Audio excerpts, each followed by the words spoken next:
오늘은 네 가지 모습으로 교회 사랑하기라는 제목으로 말씀을 나누고자 합니다. 지난주 말씀을 통해서 우리는 주님 사랑과 교회 사랑이 서로 분리될 수 없는 불가분의 관계에 있다는 사실을 나누면서 우리가 교회를 사랑해야 할 이유에 대해서 말씀을 드렸습니다. 자, 기억나세요? 지난주 나눴던 말씀? 다시 한번 보겠습니다. 첫 번째, 예수님은 교회의 머리이시고 교회는 예수님의 몸이기 때문입니다. 두 번째, 예수님께서 교회를 위해 죽으셨기 때문입니다. 세 번째, 교회는 하나님의 목적을 이루기 위해 존재하는 기관이기 때문입니다. 이래서 우리는 주님의 몸된 교회를 사랑해야 하는 것입니다.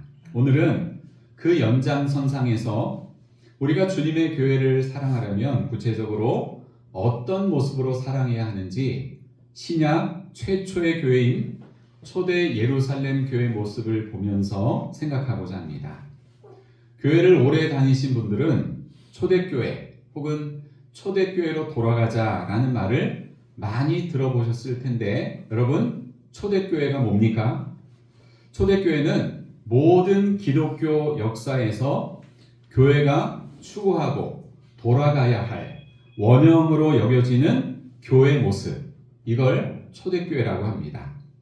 교회사의 관점에서 보면 초대교회는 AD 30년에서 4세기 초에 기독교가 로마의 국교로 공인되기까지 형성되었던 기독교를 총체적으로 말하지만, 성령이 강림하시고 교회가 막 시작된 지금 예루살렘 교회의 모습은 두고두고 모범이 되는 초대교회의 모습이라고 할 수 있습니다. 그러면 오늘 말씀에 나타난 초대 예루살렘 교회의 특징은 무엇입니까? 먼저 그들은 사도의 가르침을 받았습니다.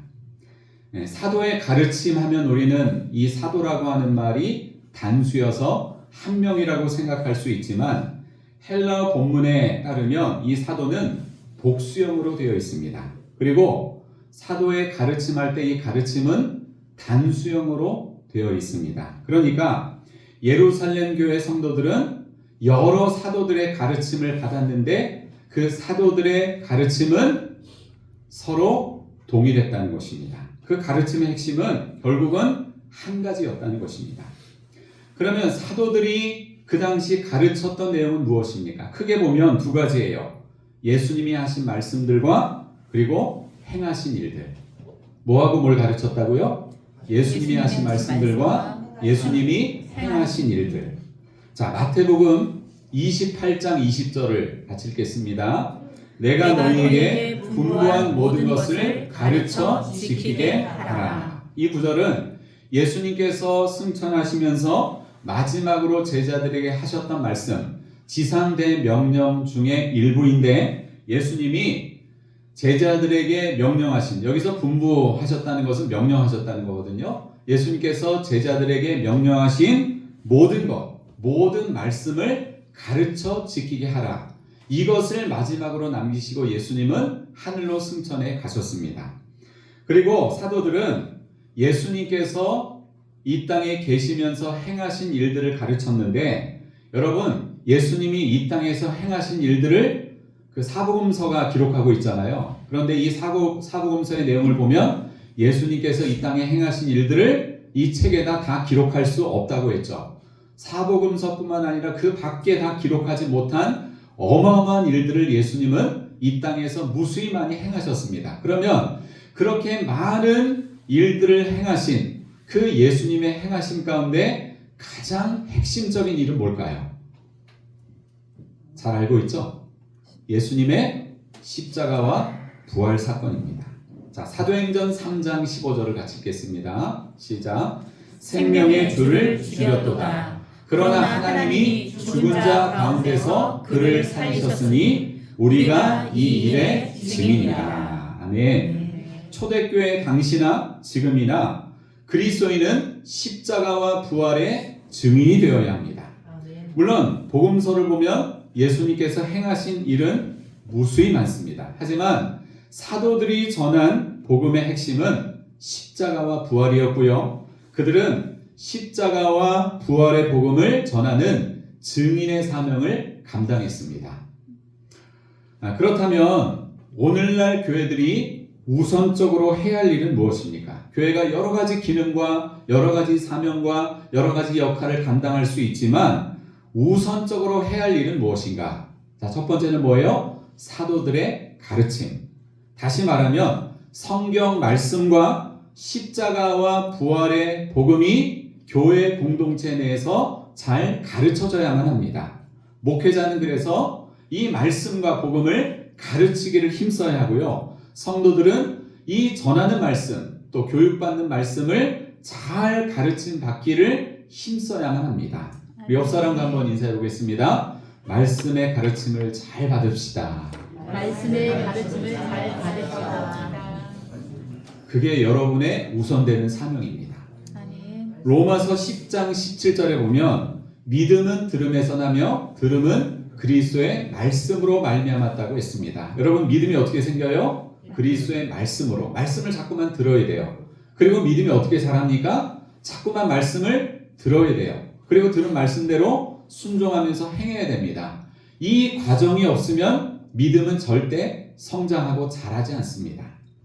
누가복음 10장에 보면 예수님께서 마르다와 마리아의 집안에 들어가시는 장면이 나오는데 여러분 잘 아시죠? 마리아는 예수님께서 자기 집에 들어오셨는데 예수님의 발치에 앉아서 예수님의 말씀을 듣는 일에 집중을 했지만 마르다는 그 예수님을 모시기 위해서 준비하는 일이 많아서 매우 분주했다. 이렇게 기록하고 있습니다. 그때 예수님이 말씀 듣는 일에 집중하고 있는 마리아를 향해서 하신 말씀이 뭡니까? 너는 이 좋은 편을 택하였다. 이렇게 칭찬하셨습니다. 예수님이 오셔서 여러 가지 섬기고 여러 가지 분주하게 움직이는 것도 물론 중요한 부분이지만 예수님의 관점에서 볼 때 더 좋은 편은 뭐예요? 주님 앞에서 그 발치에 앉아 예수님의 말씀을 듣는 것. 이것이 모든 그리스도인들의 모든 교회 공동체 원들이 우선적으로 해야 될 일과 우선순위와 사명이라고 하는 것입니다. 사랑하는 여러분, 주의 말씀을 잘 듣는 일은 교회를 교회되게 하는 중요한 요소 중에 하나입니다.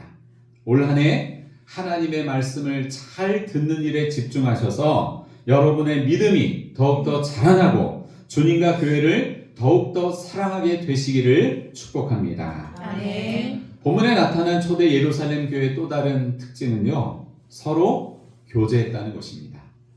성도의 교제는 신약 성경 전체에서 강조되는 교회의 중요한 요소인데 교제는 헬라어로 혹시 뭔지 아세요? 5글자? 코자로 시작하죠. 코이노니아. 이게 교제란 말의 헬라어입니다. 이 말은 단순한 친분이나 친목 활동, 휴머니즘 이런 게 아니라 그리스도 안에서 삶 전체를 나누는 깊은 공동체적인 나눔과 참여를 뜻합니다. 먼저 코이노니아는 뭔가 하면 믿음을 함께 나누는 교제입니다. 따라합시다. 믿음을 함께 나누는 교제. 믿음을 함께 나누는 교제. 초대교회 성도들은 예수님을 같은 주님으로 고백을 했고요. 같은 복음을 믿었으며 신앙의 기쁨이나 고민을 함께 나누었습니다. 우리가 신앙생활을 하다 보면 여러분 그냥 하나님과 나와의 관계만 중요시하는 성향을 가진 분들이 있죠. 근데 그게 건강하지 못한 신앙생활입니다. 그냥 하나님과 나만 생각해서 내가 알아서 기도하고 내가 알아서 예배하고 내가 알아서 하고 다른 성도들과의 교제는 전혀 없다. 그러면 그는 건강하지 못한 신앙생활을 하고 있는 것입니다. 그래서 여러분 이 믿음의 공동체 교회를 이뤘다는 것은요, 우리 안에 있는 뭐 좋은 면이나 안 좋은 면, 강점이나 단점이나 이런 것들을 다 꺼내놓고 서로 믿음 안에서 교제할 수 있는 것. 이게 여러분 진정한 교회의 모습입니다. 여기까지 나아가야 돼요. 내가 드러내기 꺼려하는 모습, 나의 부족한 모습, 열등감, 상처, 아픔 이런 것까지 우리가 예수 그리스도 안에서 서로 털어놓고 교제하며 기도할 수 있을 때, 격려할 수 있을 때 이것이 진정한 주님이 바라시는 교회의 모습인 줄로 믿습니다. 아멘. 둘째로 코이노니아는요, 삶을 함께 나누는 교제입니다. 한번 따라합시다. 삶을 함께 나누는 교제. 삶을 함께 나누는 교제. 오늘 본문 다음에 있는 2장 44절과 45절을 같이 읽겠습니다. 믿는 사람이 다 함께 있어 모든 물건을 서로 통용하고 또 재산과 소유를 팔아 각 사람의 필요를 따라 나눠주며. 어떤 학자는요, 요 말씀이 공산주의가 시작되는 기초가 되었다 이렇게 해석을 하는데요. 굉장히 이거는 너무 과장된 잘못된 해석입니다. 근데 이제 이 내용을 보면요, 야, 어떻게 이렇게 다 모든 물건을 통용하고 재산과 소유를 팔아서 다 그냥 똘똘 마리해가지고 필요한 대로 이렇게 나눠줄까? 여러분, 지금으로서 이게 가능해요? 예를 들어서 여러분 갖고 있는 부동산, 은행의 돈, 뭐 주식, 채권 다 팔아서 교회 갖고 오세요. 교회 재정에 다 집어넣어요. 그러면 돈 엄청 많을걸요? 그래서 제가 봐가지고 성도들의 필요를 따라, 이분은 좀 뭐 이렇게 집이 없으니까 집값도 주고 뭐 또 뭐도 필요하니까 자식 결혼하니까 이것도 주고 이렇게 제가 다 분배하면 이게 불가능하죠, 그죠? 근데 이게 여러분 그런 뜻이 아닙니다. 오해를 하시면 안 돼요. 자, 믿는 사람이 다 함께 있다. 이거는 뭐예요? 수많은 사람들이 한 장소에서 뭐 집을 짓고 공동생활을 했다는 뜻이 아니라 믿는 자들이 늘 함께 있는 것처럼 모이기를 힘썼다는 겁니다. 자주 모였다는 거예요. 그 다음에 모든 물건을 서로 통용했다는 것은 공산주의처럼 뭐 개인의 재산의 소유를 완전히 없애버렸다 이런 뜻이 아니라 자발적으로 자기가 가진 물건을 마음이 닿는 대로 서로 통용하려고 했다는 겁니다. 그 다음에 재산과 소유를 팔아서 각 사람의 필요를 따라 나눠줬다는 것은 성도들이 필요할 때에 자신의 재산을 교회 앞에 내어놓고 다른 사람에게 나눠주는 행동. 어떤 분들이 굉장히 가난해요. 어려워요. 그러면 있는 재산을 갖고 와서 좀 사도님 이 재산 좀 저분에게 좀 이렇게 섬기는 데 썼으면 좋겠습니다. 이런 식으로 해서 나눠주는 행동이 지속적으로 계속 이루어졌다는 거예요. 이처럼 초대 예루살렘 교회는 가진 자는 나누고 부족한 자는 도움을 받으면서 서로의 삶의 책임을 지는 삶을 함께 나누는 교제를 했다는 것입니다. 세 번째로 코이노니아는요, 기쁨과 고난을 함께하는 교제를 말합니다. 한번 따라해 보겠습니다. 기쁨과 고난을 함께하는 교제.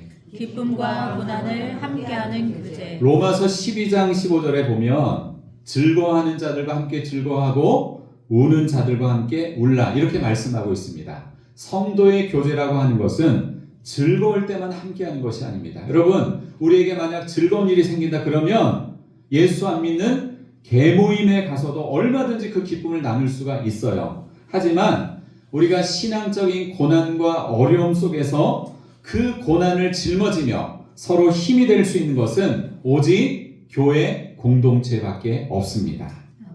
그러므로 우리는 주님 안에서 기쁨과 고난을 함께 나누는 그런 교제를 이뤄가야만 합니다. 마지막으로 이 코이노니아는 그리스도를 중심으로 한 교제입니다. 초대 예루살렘 교회의 교제의 중심에는 예수 그리스도가 있었습니다. 오늘날도 마찬가지입니다. 우리가 교회에서 어떤 사역이나 어떤 일들을 감당할 때에 그것을 바라보고 그것을 대하는 그 사람들이 그 사람마다 가진 생각과 감정이 다 다를 수가 있습니다. 하지만 중요한 것은 어떤 경우에도 우리는 예수님을 중심으로 하나 되어야 할 줄로 믿습니다. 아멘. 예수님을 중심으로 서로를 이해하고 용납하고 예수님 중심의 교제를 지속해야만 합니다. 지난주 여러분 윷놀이 대회를 했죠? 참 재미있게 했습니다. 평상시에는 아주 점잖게 예배드리는 모습만 보다가 딱 윷놀이 대회에 들어가니까 성도님들의 모습이 돌변하죠. 그죠? 그렇게 막 애교를 부리는 분도 있고 막 우기는 분도 있고 저는 이제 장난으로 하는 거거든요.